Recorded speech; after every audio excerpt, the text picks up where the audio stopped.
ಇಂದು ದೆಹಲಿಗೆ CM DCM ಪ್ರಯಾಣ. ಎರಡನೇ ದಿನ ದೆಹಲಿಯಲ್ಲೇ ಜೋಡಿಸಿತು ವಾಸ್ತವ್ಯ. ಖರ್ಗೆ ರಾಹುಲ್ ಭೇಟಿಯಾಗಿ ರಾಜಕೀಯ ಚರ್ಚೆ.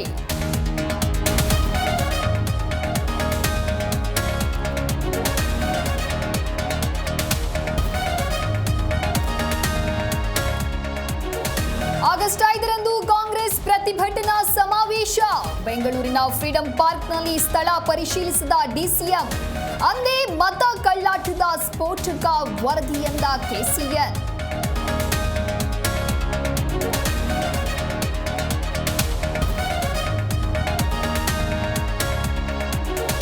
ಆರನೇ ಪಾಯಿಂಟ್ನಲ್ಲಿ ಸಿಕ್ಕ ಮೂಳೆ ಮೂಡಿಸಿದ ಕುತೂಹಲ.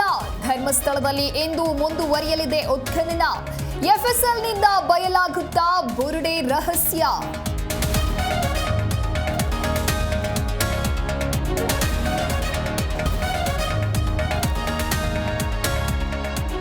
ಮಾಜಿ ಸಂಸದ ಪ್ರಜ್ವಲ್ ರೇವಣ್ಣಗೆ ಇಂದು ಬಿಗ್ ಡೇ. ಜನಪ್ರತಿನಿಧಿಗಳ ಕೋರ್ಟ್ನಿಂದ ತೀರ್ಪು ಪ್ರಕಟಕ್ಕೆ ಕ್ಷಣಗಣನೆ. ರೇಪ್ ಪ್ರಕರಣದಲ್ಲಿ ಜೈಲ ಬೇಲ.